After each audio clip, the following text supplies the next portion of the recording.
Ignition sequence start. 6, 5, 4, 3, 2, 1, 0. All engine running.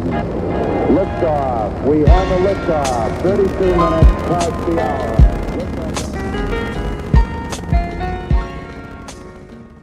If you have just a point, that's one dimension. If you have a point to a point in a straight line, that's length. That's 2 dimensions. And if you have x and y, that's 3 dimensions, or x, y, and z, sorry. 1 point, 1 dimension.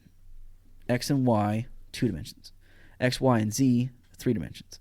Now, the 4th dimension is something that we cannot physically comprehend with our brains. Yeah, no, you're already hurting because I know what you're going to talk about. You're going to talk about string theory. Not necessarily string theory. Talking about time. Talking about more about time.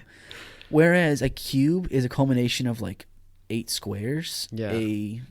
I guess you can pull that up. If you pull that up in the main Wikipedia page, it looks like a cube inside of another cube, and it moves. Yeah, I think it's a tesseract. Yeah, maybe it's a tesseract or something. But that's like the 4th dimension. Yeah, it's the 4th dimensional shape, which is just an assortment of cubes. Whereas a cube is an assortment of squares, a tesseract is an assortment of cubes. So it builds on itself. Now, here's the thing: when it comes to time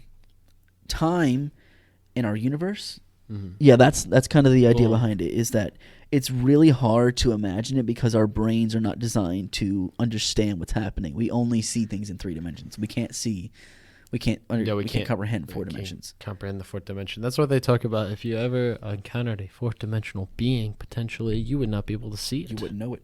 You wouldn't even know it. Like, for example, when you look at something on a plane, you can see its 3-dimensional form because we've been designed to see it. Unless it's something that's see-through, you can typically not see through it. You can see like length and distance, so you can imagine it. And if you put something on like a shadow, you can typically see its 2-dimensional shape. Whereas in a 4th dimensional realm, you can put a cube, or you can put the tesseract on the wall and get a cube as your shadow on the wall. So this ties into geometry and time. These two are actually very interrelated. There is a theory. Again, this is theory. I have no way of proving this. This is just something that I subscribe to personally. But this is a cool thought process, and I want you to mull this over. There's a theory that our universe, as it's shaped, is shaped like a Mobius strip. It's shaped curved, which essentially time is curved. Space-time is curved. There's a curvature to it. It's kind of like what a Mobius strip is that if you start on one point and you walk straight, eventually you will walk all the way around the surface of the strip and end back up at the same point where you started from. There's no top or bottom. It just is like all the same size. You can prove that with the current pictures of the universe, though, can't you? Well, this is exactly in the Avengers when we. Yeah, I was talking to you about this, but this was exactly in the Avengers. Don't worry, I'm not gonna get into time travel. I promise, I'm not gonna get into time travel. That's like what Tony Stark put on the table and this hologram, and it's this. Hey, no spoilers. I'm not there yet. Are you serious? I'm about halfway through the. Oh my god! I'm movies. So disappointed in you. Okay, I won't say what we were going to talk about then. Thank you. You totally going to talk about it. But so everything to do with the Avengers, just so you know. So, okay, but so yeah, when time is described as being in this specific shape, it's circular. It reoccurs. It happens all the time. There is no beginning or end. That kind of ties back into Big Bounce theory. Yeah, it almost looks like an optical illusion. Yeah. So for those of our audio, this looks like, God, I can't even describe it. Yeah, it's a weird shape. It's like a ribbon almost. I can explain like a ribbon. It looks like a ribbon, but it's not. But if you're on one surface, you would technically be on the same exact surface. That one right there. Will you open that red one? You'd keep going. Yeah, if you walk straight all the way around that, you will walk around the entirety of the surface and end up back at the same point you started. Yep. Exact same point. Well, it's like a ribbon that you twisted. Yeah. It's like you cut one part, twisted it, and then glued it back together. Yeah. You could actually make that shape with a ribbon. Yeah. Now, here's what's cool. Here's something that this is just to kind of blow your mind a little bit. This is just something I thought of recently that's really, really cool. Does the Mobius strip remind you of any sort of symbol at all? Oh man, it kind of does. What kind of symbol does it slightly remind you of? I can't remember off the top of my head. Does it Vienna sausage? Vienna sausage? No. Sausage. Does it kind of remind you of like an infinity symbol almost? Yeah, like it It kind of does, like half of infinity. Yeah. Yeah. When you look at it from a specific if you angle. twist it. Yeah. So if you have it elongated and you twist it, it looks like infinity. Yeah, right. No way. So my theory is that time is infinite. It just is. It always is. It always has been. It always will be. It just is. You're claiming that time is infinite. Yes, I'm claiming that time is infinite. There's no. Is that proven in physics? No. No? No. We're nowhere close to that I can imagine. Oh, really? Like I said, there's a lot of this is just theory, and there's even if we tried, this is something that's so complex to try and prove. Like how would you prove the Big Bang if we are started at a certain point? I can prove you the Big Bang. The Big Bang to you, I can prove to you. But on the aspect of like the time, because 14.7 billion years? Yeah. But that means time started too during the Big Bang. Here's the thing. At least that's the theory. Our recorded time from our Big Bang. There's nobody knows what happened before Big Bang. That's what gets us back into Big Bounce. That's my theory, is that our Big Bang was the end of somebody else's universe. So whenever the universe expands out, eventually it'll reach a certain point to where it cannot expand anymore. Personally, this is what I believe. It can't expand anymore. Eventually gravity will start to win. It'll start to bring everything back to closer to each other at an expanding rate, and eventually will close back in on each other on a singularity point. And eventually it'll expand back out, close back in, expand back out, close back in. So our recorded time from our Big Bang is 14.7 years. 14.7. Holy cow, we were alive during that night. 14.7 years old, ladies and gentlemen. So 14.7 billion years from recorded Big Bang. Now, before Big Bang, there's no telling how old the universe is. That gets into particle physics, quantum mechanics. It gets into inflaton fields. Did you ever look into that star that might be older than the Big Bang that I was talking about? I didn't. I'm sorry. I'm terribly sorry. I completely forgot about that. No, you're good. It's fine.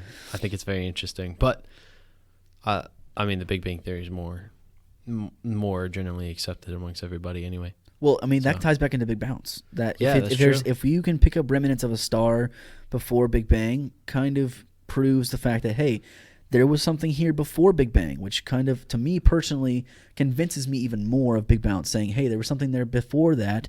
There's obviously some sort of correlation between something being there before, then it's stopping, then there's something being there again, which is point of singularity and pointing back at. I also saw something really cool recently.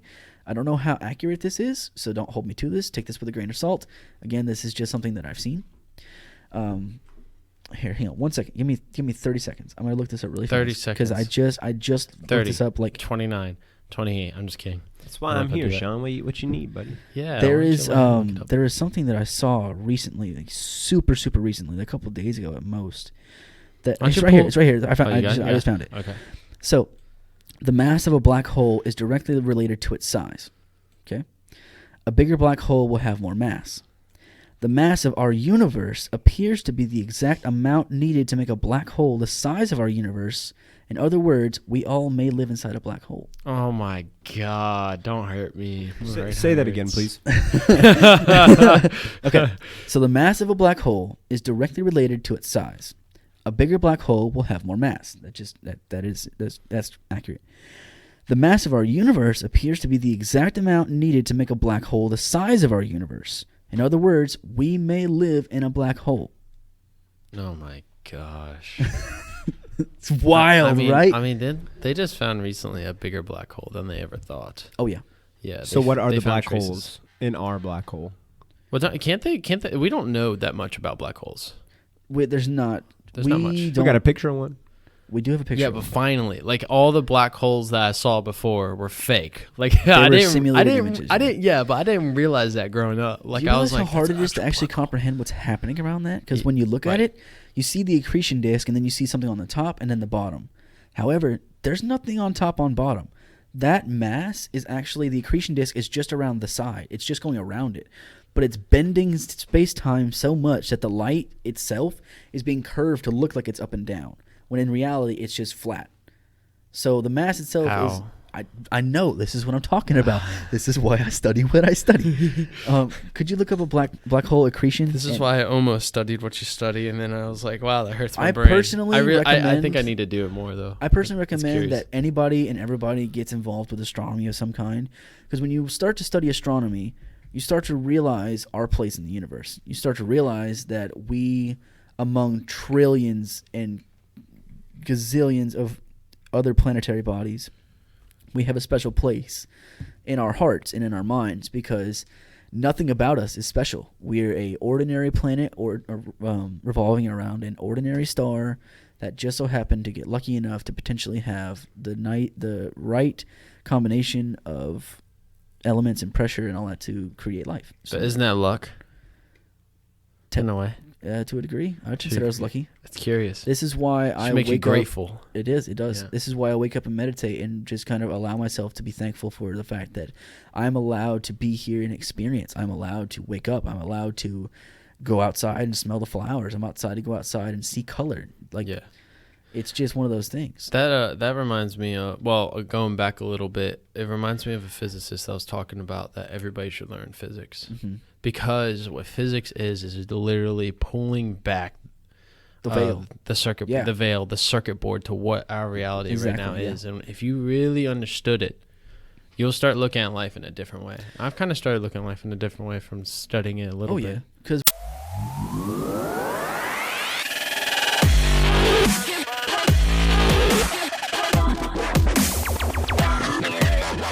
Cody Mistake Malone. That's what we call him. All right. We really need to start. Home Alone is not real. Home Alone is not real. Home Alone. Oh. You know, it's Post Malone as Macaulay Culkin. Okay, Joe Burrow. Jesus Christ. Home Alone? I'm not Home Alone. I'm not putting this as a blooper. Totally put this as a blooper.